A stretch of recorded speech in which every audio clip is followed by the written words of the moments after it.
Welcome back to Conscious Not Crazy. I'm Corey, your host, and I'm so excited and grateful always. And I'm especially grateful today to have a special guest. So sitting right here with me is Chuck Doyle, or otherwise known as Coffee Cup Chuck.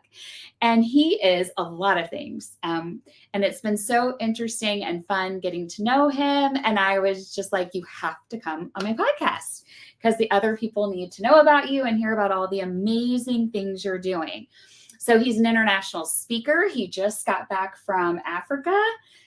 He's an author, podcaster, blogger, known as Mr. Positive from the organization Becoming the Better You. So I'm going to let him share how all of this came to be, how he came to be Coffee Cup Chuck, and tell us a little more about the organization Becoming the Better You. And I love that. I just love the name of that, because I feel like that's just our journey in life is all about becoming kind of like your wall back here. Yes, becoming the best version. So for my parenting stuff, one of the things I say is, to be the best parent you can be, you have to become the best version of yourself. So yes. I'm all on board. So yes, I'm going to let you take it from there and tell us a little bit about how all of this started for you. Yeah. Well, I'm Coffee Cup Chuck, like she said, and I wasn't always that positive person. I went through a rough neighborhood and grew up with a rough background, which led me to get myself in some trouble. And I ended up in prison really, really, really young. But, when I was really young, I had an uncle that was really like this talkative person. He stopped to talk to everybody. And I think being under his wing at such a young age has turned me into that same type of person where I love people. So I talk to a lot of people. But during one of his visits, he visited this salon. And inside of the salon, there was a lady that was sitting in a hairdryer getting her hair dried. And I happened to sit right across from her while my uncle was kind of like flirting with one of the salon ladies that he used to flirt with when he came into the shop.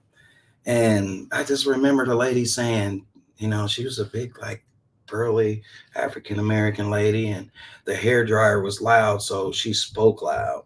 And I just remember her saying, "Baby, the Lord got you favored. You're going to be something big. You're going to be something great."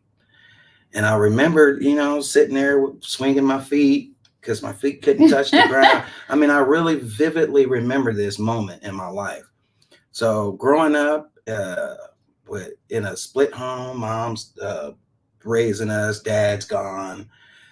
I look back and I would say, man, God said I was going to be favored. Why am I going through all of this stuff? Right.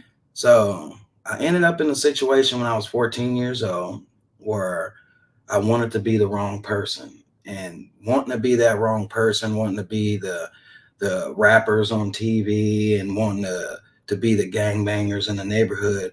I kind of got myself in trouble and ended up in prison.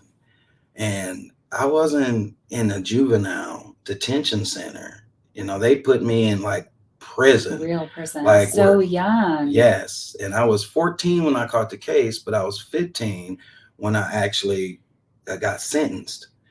And, I remember sitting during in that cell. time. Were you in prison too? That year long wait? Or? Yeah, I was still, they had me in juvie, but I was going through adult court. And then when they realized that they weren't going to switch me down to juvenile court, and the case was just set in adult court, they transferred me to a more medium-based juvenile adult style jail where there were people close to my age, but not really my age. Right. And then I eventually got sentenced. And then the reality hit me that this is real. You are going to prison. So for the first year, I had to be in isolated confinement until I turned 16. So I was only in isolated confinement for about 4 or 5 months. And then they put me in general population, like the yard, like really. But I went from not having a dad in my life to having a whole yard full of broken dads. And they wouldn't let me smoke cigarettes. They wouldn't let me watch look at any porn magazines or any lighters. I couldn't have any light. Anything that had to do with anything adult wise, they wouldn't let me do. So instead of me being raped or brutalized and any of that, they got angry at the system for even putting me in there in the first place. So I was more guarded than anything. So I created this mentality of being able to get through a lot of stuff because of that strength with these guys in there.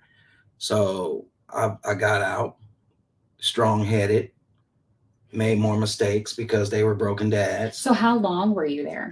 So the first trip to prison, it was a 3.5 to 6 year sentence. Wow. And I was out of the state of Nebraska. I did all of my time actually in Nebraska, but I eventually got out, went back, got out, went back, just not understanding, not getting it. But every single time I went to jail, Corey, I questioned that lady. That was like my full focus point. Well, you know what they say, God gives you challenges, right? And when we don't get it the first time, he's going to keep giving us the same thing until we do figure it out. Get it. Which it's amazing that you did. Yeah. Well, it's a story behind that because I got it because eventually I ended up in federal prison. And federal prison was in my early 30s. Okay. And I'm like, dude, what are you doing? These people are trying to send you away for a long time, and you continuously putting yourself in a situation when you're smart and God has you favored. That lady told me this a long time ago. She didn't tell me that for nothing. It's got to happen. So I ended up in Sandstone, Minnesota in federal prison. And there was a guy in there who he had a support system. He had everything. He had visitors that came to visit him. He had money put on his books. He had letters all the time. And they even sent him educational books. And he didn't give it. Well, I eventually ended up having it, but he let me use Think and Grow Rich. That was the book. Yeah. His family sent it in. He read it and he passed it to people to read, but we gave him back. But he gave me the book. 3 days after he gave me the book, he was supposed to have a visit. And he always got his visits. But this time he didn't get his visit. And he was a little worried. So he tried calling home. He didn't get anyone. A couple days later, the COs came in the unit and they took him out.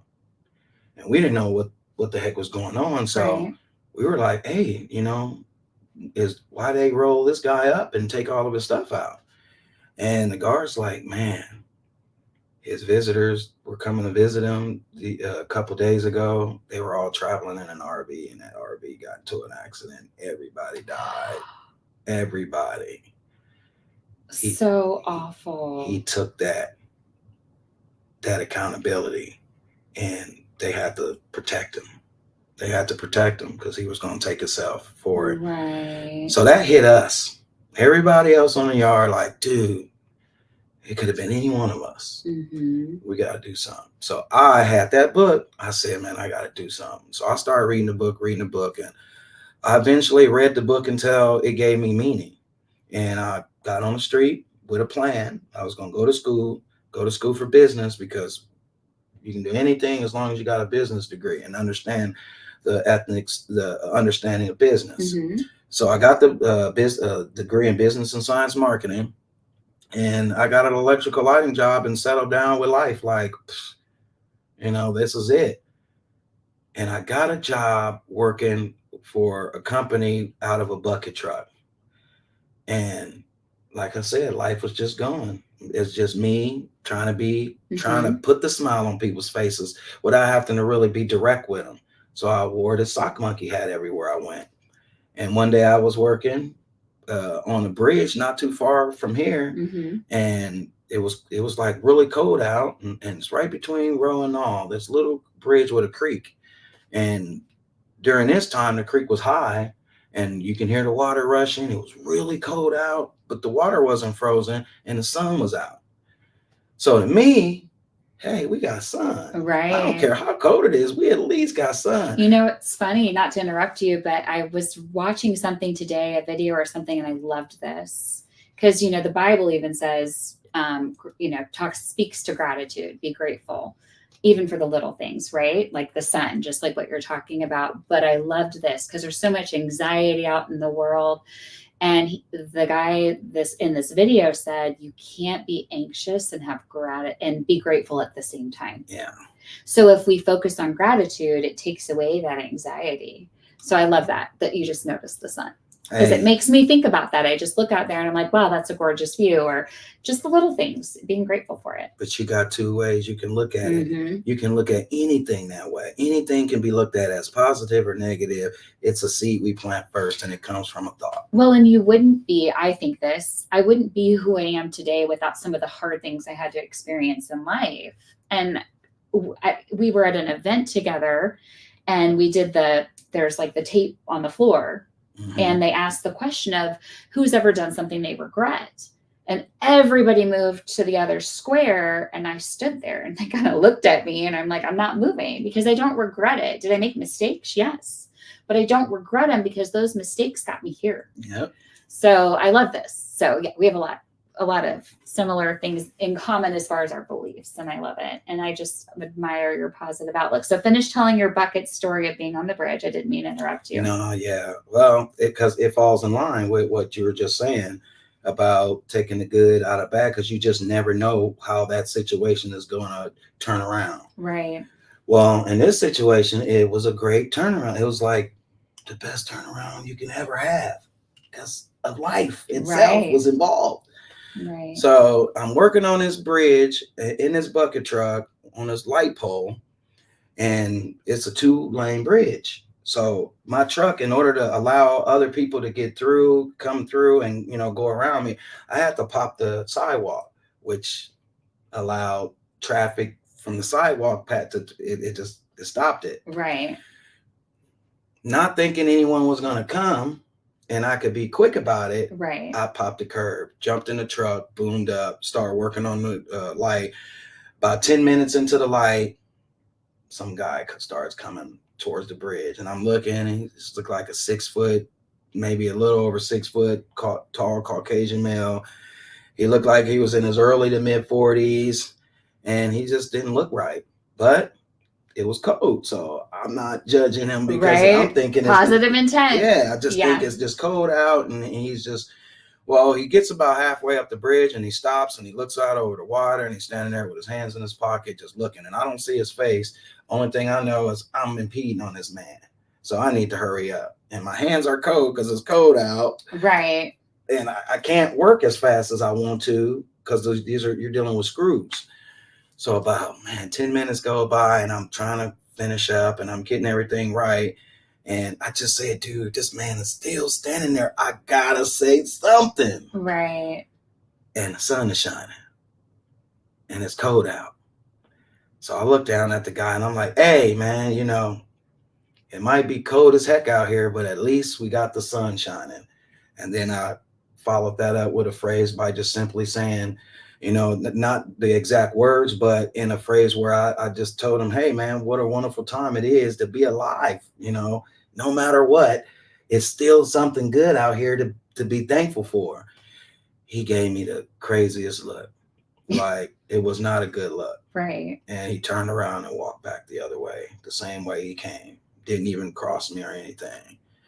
Well, about a year later, it's cold out again. I'm wearing the same sock monkey hat, but this, I'm in a quick trip near my house, and I got my harness to the bucket truck that I own now. I got the harness on, and I'm standing in this quick trip on one side of the counter, and some guy on the opposite side of the counter is just staring at me. I get it all the time because of the sock monkey hat. Right. So I'm just thinking that it's somebody that I have to know from work. And right. Guy comes, he gets his order taken at the cashier first, and he starts walking towards me, and I'm like, I knew it. There's somebody. Well, he gets to me and he asks me, hey, dude, do you work in a bucket truck? And right when he said it, my first thing I thought was, I knew it was somebody from work. Right. And no, it wasn't. Because the guy asked me, can I hug you? And he was like, "Can I give you a hug, man?" And the look in his face went from like a happy, curious look Mm-hmm. to like a disturbing, sad, like he wanted to cry look. And I'm like, "Whoa!" I mean, I can't say no, Right. and I'm not that type of person. So Right. I was like, "Yeah, sure, man," and dude embraced me. He embraced me, Corey. It was like crazy. I'm like, "What the heck? And who is this guy?" And he stepped back and he said, "You work in a bucket truck. You saved my life, man. Thank you." And he just looked at me and just looked at me, and it dawned on me everything that transpired. I went back to that moment, and I'm like, "What?" And then he was gone. He was going to jump. Yep, he was going to jump that day. That is just He was crazy. just gonna The jump. crazier, the world works in mysterious ways, but it's just crazy to run into him. I mean, not Yeah. only that happened and that you had the impact, and I'm looking at another quote over there. It says, "Be the light." Yeah. That's what you were for him. You were the light to change. Perspective is everything. And I talk a lot about, because I support parents and educators, and, behaviors hard, but people take things personal. Like a lot of people would look at that guy and think, well, why is he angry? Because people take it personal. And his mood, his expression had nothing to do with you. Mm-hmm. It was all about what was going on inside him. But instead of reacting and taking it personal, you were positive and you were the light. And that's amazing. Amazing. I love it's just the power you have with words. Yeah. Words are so powerful. Well, and I love it because I think, how can I add value, right? Walking around, like just smiling at people, holding a door for somebody. And I also want to model that. I mean, you're a parent. It's like, I want to model that for my kids. And because I want what we do in front of our kids teaches them so much more than what we say. Yes. They're watching everything we do, whether we think they are or not. So yes, I love that. I love that story. Okay. Well, thank you so much for sharing. So tell me a little bit about becoming the better you. So how did your involvement with that begin, and whatever you want to share, like what you're doing now, and yeah. Well, so I created this coffee cup Chuck personality. It was given by God. I argued with him for many days when he, because like you, I love it. Yeah, positive. Stay positive, people. I love it. Okay, Yeah. I'm gonna have to get a hat. So he walked me through this. The messages that I gave out Monday through Friday on social media is, I don't take credit for them. I know I'm a conduit, and I know that these messages are sent through me to everyone else, including me, because sometimes they even touch me. Sometimes I'll read them back and they'll get all emotional because it's like, dang, this message was for me. I'm trying to write it for everyone else. But I get up really early in the morning. I don't use an alarm. I haven't used an alarm in 7-8 years now.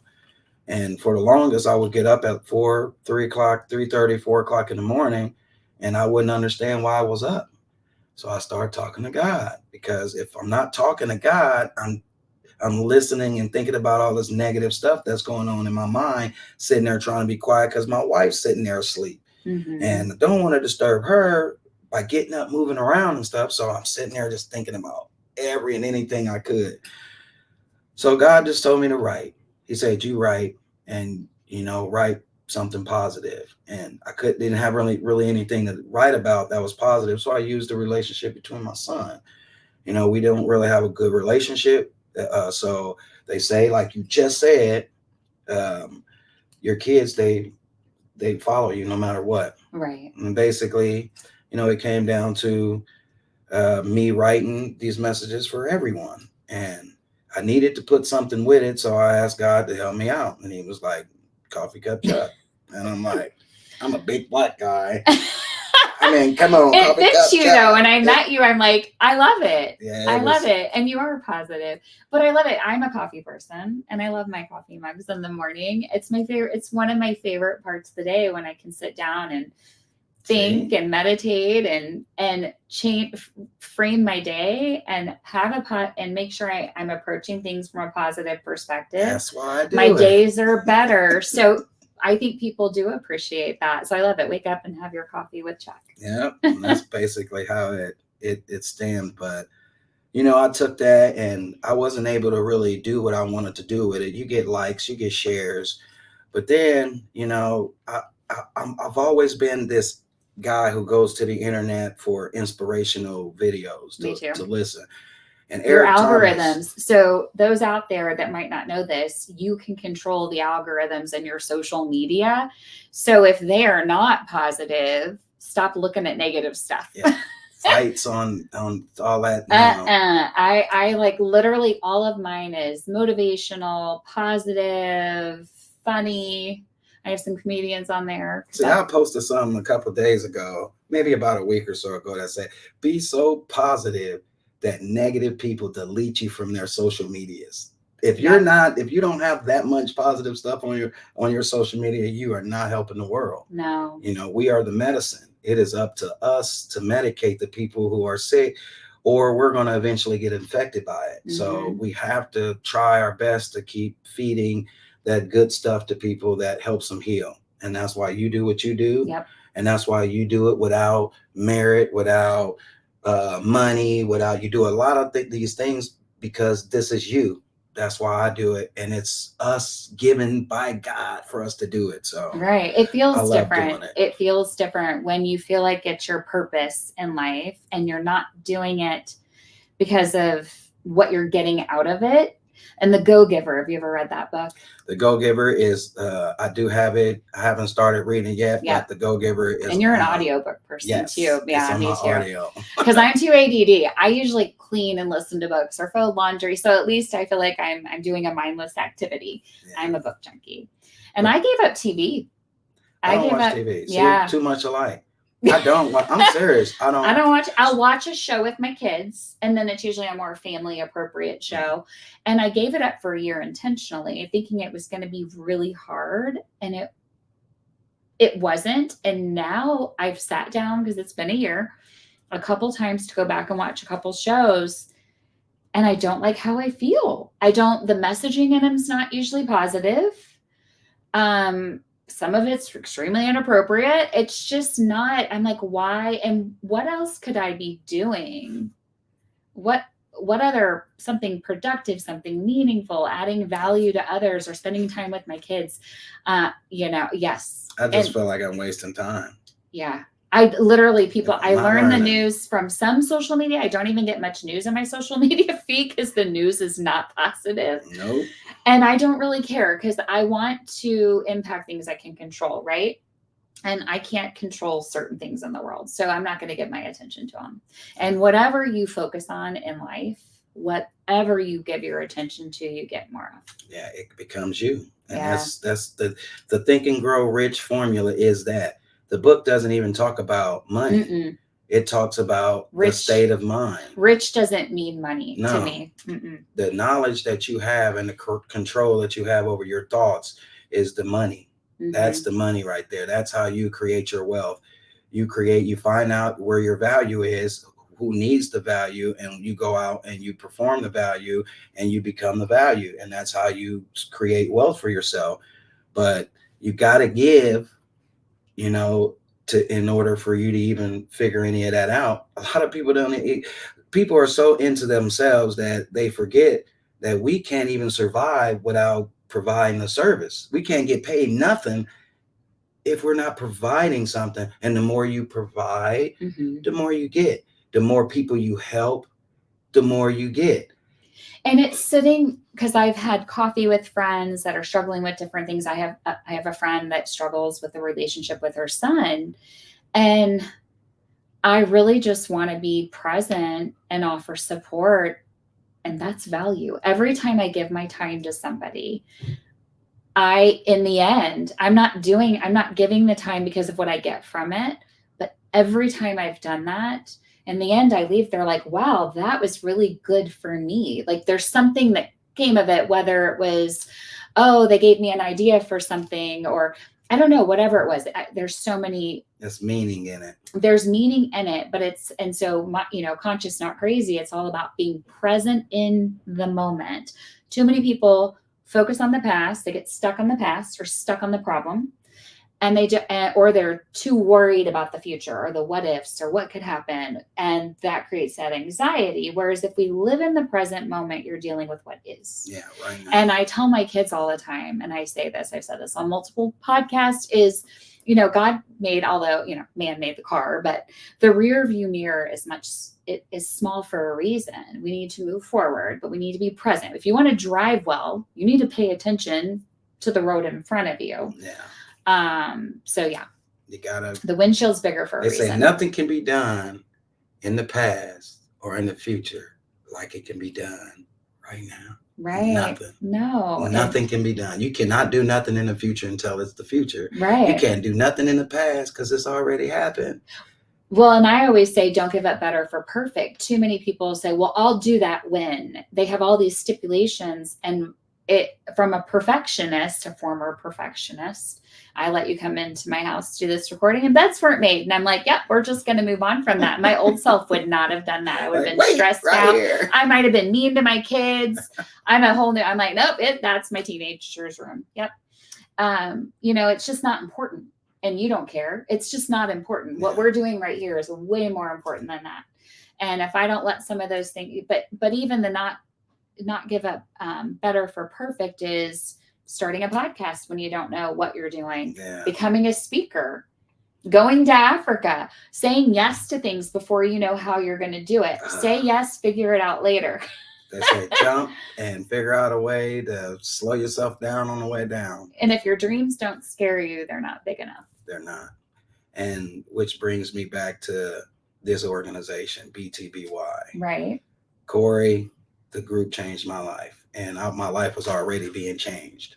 And when you search for something, because you've created this positive person for yourself, and no one's really catching on to them except, a few people. But how do you take it and elevate it to where more people that you don't know and you'll never know, you'll never probably even see, can reach the messages and see them?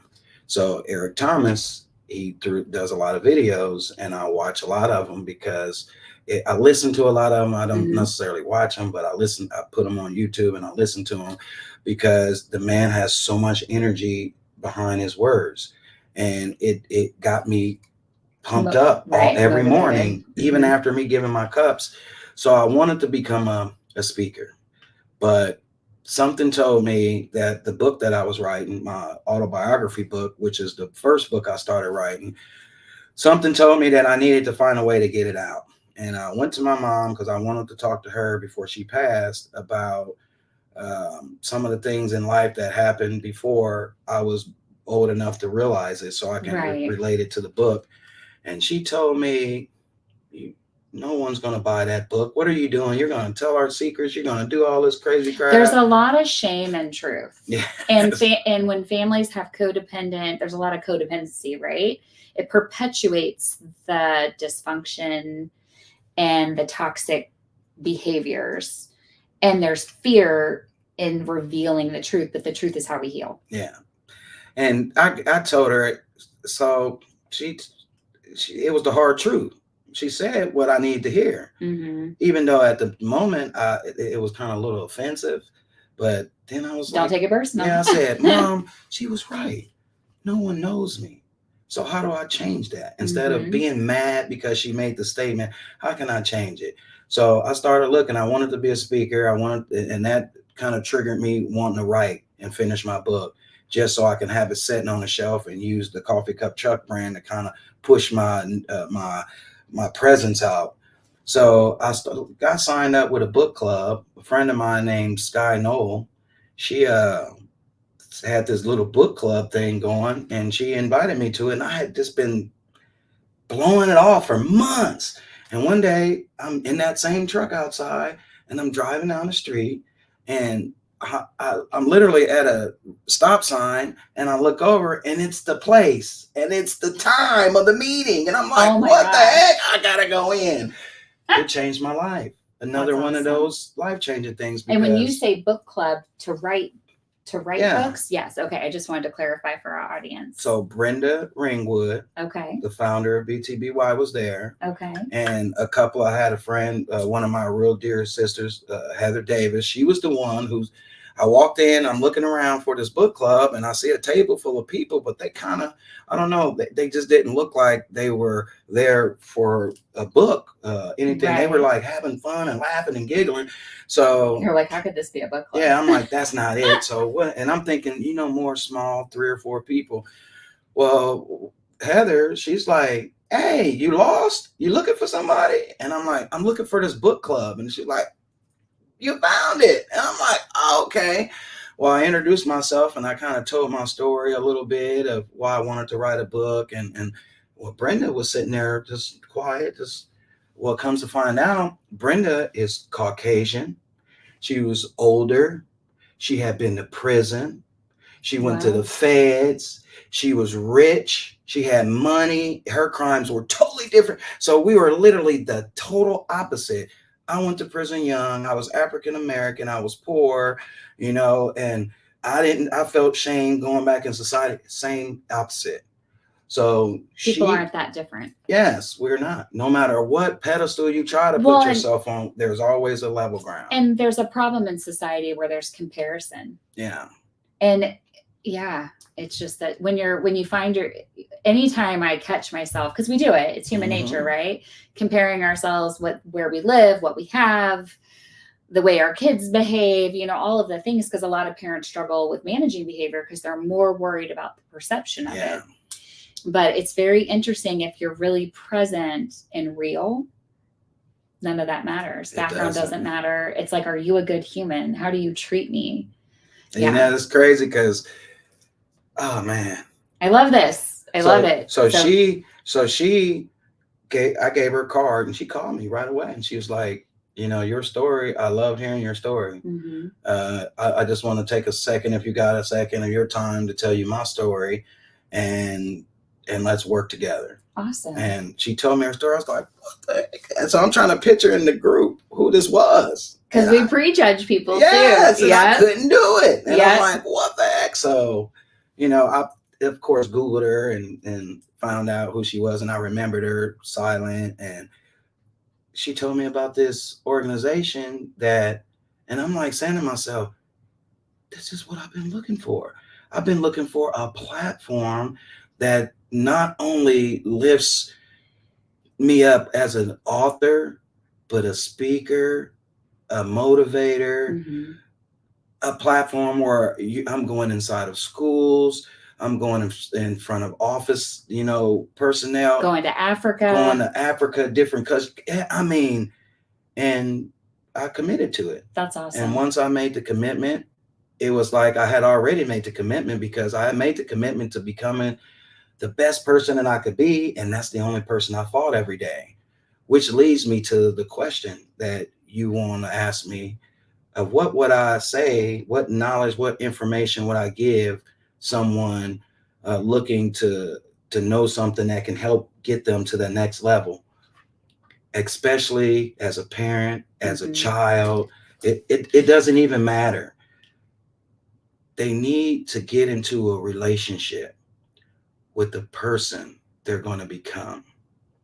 If they become highly aware of the person that's telling them where to go, telling them what to do, and they stop ignoring that person, because we all have this person inside of us. We have that person behind us too that keep trying to bring us back.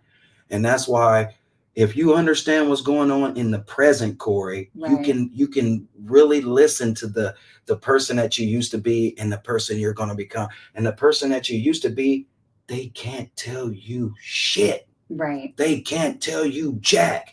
But the person in front of you, now that person can tell you things your mama can't tell you. That person can tell you things your best friend can't tell you, because both those people only want what's best for you, for them. Right. The future version, the future person that you're going to be, if you get into a relationship with that person is going to be able to tell you what you need to be doing. No, you don't need to be doing that. You need to be studying. You need to be getting some rest. You need to be hanging out with your family just a little more. Well, I feel like you're present when you get to that point, because I would say, yeah, like we both experienced that. You get to that point and I think, what do I need right now? I'm no longer doing things. I was also a people pleaser. Mm-hmm. I was no longer living my life for other people or to me. I want to be authentic. I will always be kind. And again, I want to model that for my kids. But what do I need right now? And what's best for me? Does this align with the goal that I'm trying to achieve? You just are really having to constantly, it's work. It's good work though, and it feels really good. I really challenge. I love it. I love it because so many people have the crutch of, well, I would if, and it's like, no, you can. Yeah. You can do whatever you want to do. There's no limitations. We all have all the same opportunities. It's just a matter of what we choose to do. So I choose not what, well, I will when or if.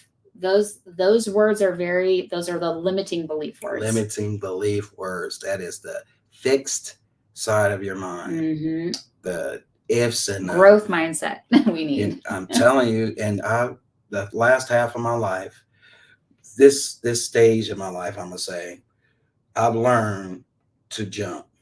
I've learned to not only jump but burn the bridge behind me to where I won't have to look back because I know it's gone. And I don't mean in a bad way. I don't mean terrorize somebody to where no one wants you back or anything. Right. I mean, I'm simply saying sometimes we create the crutch and we hold on to the crutch even when we're leaping. And it's like, that's going to make you fumble because you're not all the way into what you believe. You have to, the biggest thing you have to do is believe. I'm giving a speech this September the 13th. I know, tell us about your event. Yes, and that's coming up. That's the BTBY speech. It's September the 13th and the 14th down at the old Rumley building down in the old West Bottoms. Awesome. By the haunted houses. And the speech that I'm giving is so important because that's where everything starts. It starts with seeds. It starts with what you're planting. And those seeds are created through thoughts that you're speaking to yourself. Other people are speaking to you, but you're also speaking to yourself. And other people giving you bad seeds, good seeds, that you have to determine what you want to accept, but you're doing it to yourself too. And this September, I'm going to help present an idea of how these seeds grow when you choose the wrong kind of seed, and I'm gonna use it or choose the wrong kind of water. Like I picture a seed and then you're pouring, are you going to pour chemicals or are you going to pour clean water? Well, at first the seed starts with, I kind of depict it as your seed being the thought. You have a thought, but that seed, now you produce this seed, and it can be a good seed or a bad seed, which is a good thought or a bad thought. But now you have to put that seed somewhere. And where are you going to put that seed? If you're going to put it in your heart, then it's going to move you.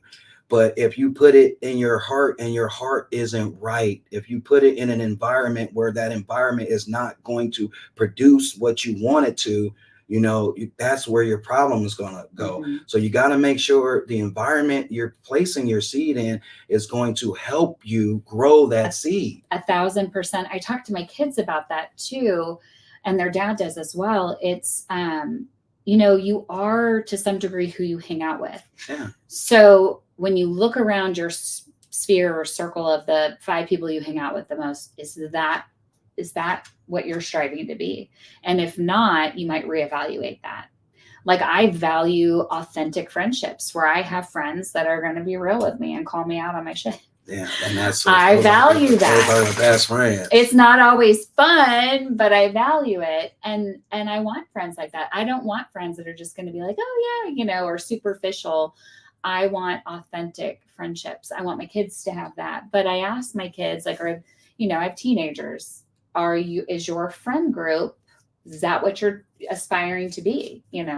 That was my problem. I was 14 years old and my neighborhood was all gangs. And the crazy thing about it is sometimes you had to join the gang, right, even when you didn't want, because it made you feel that much more safe and protected in the neighborhood you had to live in. Right. But Yeah, that's a different, I mean, my kids obviously don't have that issue, but yeah, that's a But whole nother. the environments might be different situations, but the environment is still the same. So the kids can go to school, and in the school, they can encounter bullying to a degree where not only one person is bullying them, but the degree of that one person has spread with everyone's bullying them. And that's no different than me walking through my neighborhood. Right. You know, because now everywhere I go in school, away from my home, I'm scrutinized. That's torturous to a kid.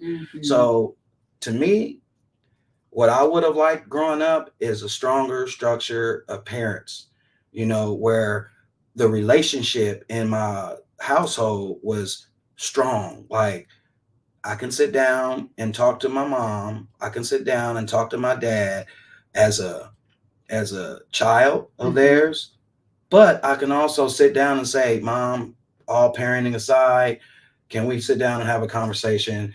I need you to come down here. And to that point, I believe, and studies will tell you, that connection, and the Bible will even say this, connection is more important than compliance with your child, because ultimately you want them to come to you when they're having to deal with a difficult situation. And maybe that's even deciding whether to be in a gang, you know, whatever it is.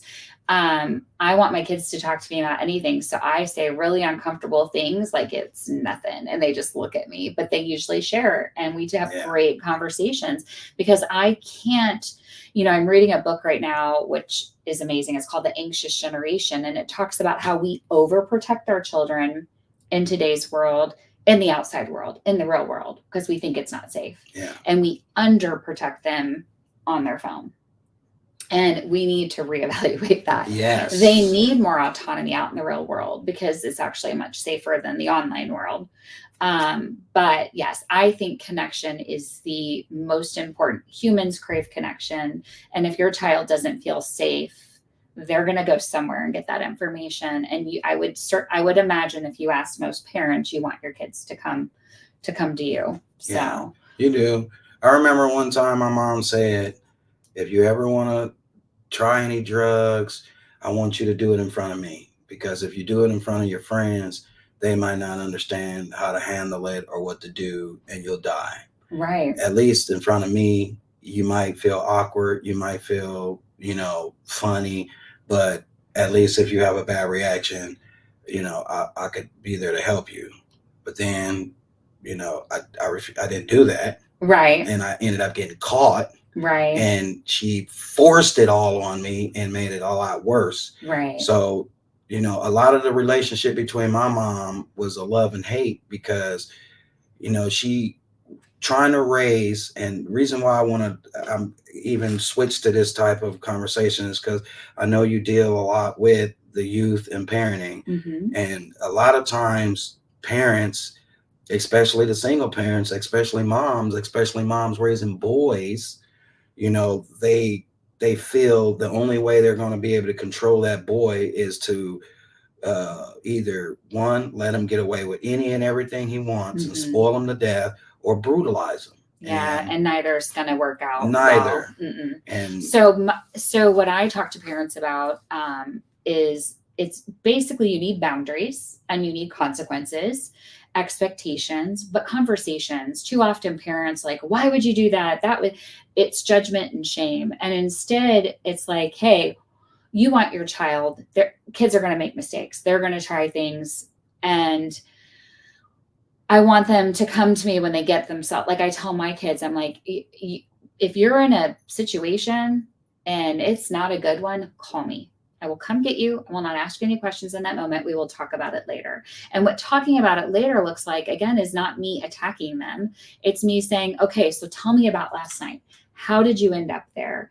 Tell me what happened. Because by asking your child to re-explain it, I'm not making any assumptions. I'm not pushing my judgment, or I'm going to have thoughts. I'm human. I'm going to judge it. I'm going to have thoughts. I'm going to be thinking all kinds of crazy stuff, right?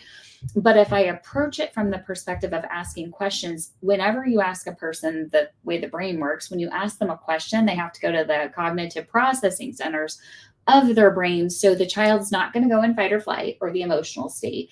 And they're going to be able to articulate what's happened. And and then there's an opportunity to teach.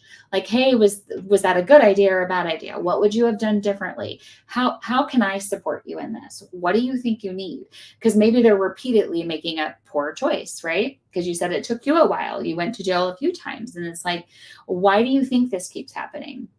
I noticed this has happened more than once, noticing the behavior, again, not judging it. But that's how the conversation should look. You're pulling the information, and by doing that, they're having to articulate and process it, be accountable, and then solve their problem with my help. I see it more as interference. I see it more as, I love you no matter what. This is unacceptable. So we're going to have to figure this out. And there's going to be some consequences. And I do things like, hey, you want to drive a car, you're 16. But if I notice you're not showing up in these other areas, you're not showing up responsibly. So how can I let you get behind the wheel of a car? I mean, that could be life-changing if you hurt another human. Like, that could change your life forever. So just really logical, real world. It's very much everything I talk about is human behavior. So it applied to any human. But I love this. Well, have you ever read a book called The Laws of Human Nature? I don't know if I've read that one. Oh my God. Okay. I've read a lot. You'll see all my books. Although I do audio, but then I buy the books. Robert Greene. I've read Robert. I read his 50-cent book. Oh, the 50th Law. 50th Law. I read that book. So I love Robert Greene. Robert Greene. So I've read several of his books. He has Yeah. The Art of Seduction. That was really, really good.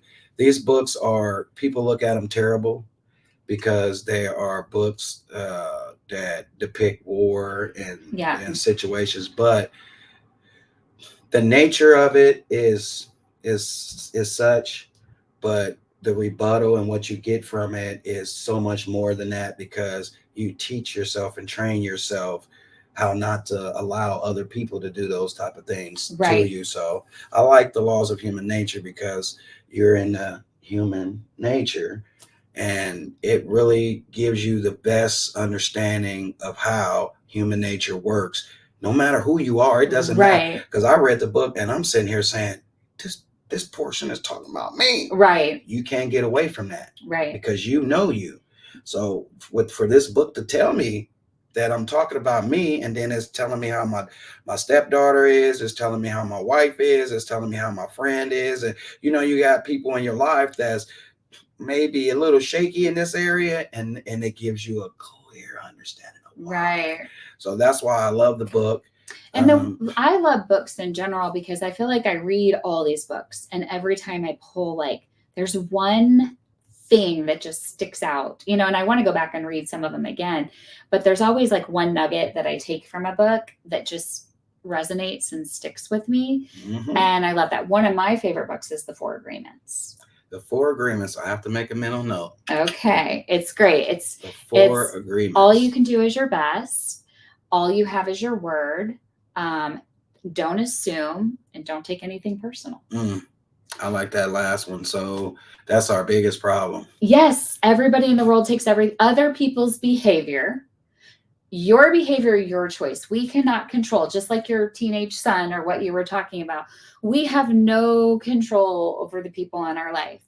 We can only control how we respond to it. And we can set boundaries. And boundaries aren't about ultimatums. A lot of people get that confused. Boundaries are about what you're willing to do. Like, hey, I'll take you to the gym if my son wants to go to the gym or go somewhere when your room's clean. Yeah. I'm not arguing with him about cleaning his room. That's your option. And I'm happy to take you, but I'm only available to do that, just so you know, between 2 and 4, because I'm busy the rest of the night. Those are boundaries. Boundaries feel amazing. The most compassionate people are the most boundary people. And that's a Brene Brown book. Or saying, but well, I am so grateful to have this. I feel like I could talk to you all day. Okay. So I will put in the show notes how to find you, how to find out information about your organization or whatever else you want me to share. But go ahead and tell the audience, that people that are listening, how do they find you if they want to support your organization? Find Coffee Cup Chuck on social media so they can follow you, because they need some positivity in their life. Yes. So they can go to www.coffeecupchuck.com. You can also find me on TikTok, Instagram, Facebook, LinkedIn under the same name, Coffee Cup Chuck. He has gear too. Yes. You can buy his hat. Yep, it's on the website. We got candles. I love it. Actually, we have mugs. I'm getting a hat. I need a new pool hat. In them. And they smell like different coffees. And once the candle melts, you have a coffee. That's amazing. How creative. I love it. Well, thank you so much. And again, if you're liking the content on my podcast, Conscious Not Crazy by Corey, please like and follow. I'm on all the platforms. Share it with your friends if this resonates with you or you think somebody needs to hear it. And again, if somebody needs a little more positivity in their life. But thanks so much for tuning in. Have a great day. Stay positive, people. Thank you. Oh, sorry. I stepped on the dog. Here we go. Okay. I'm praying that we don't have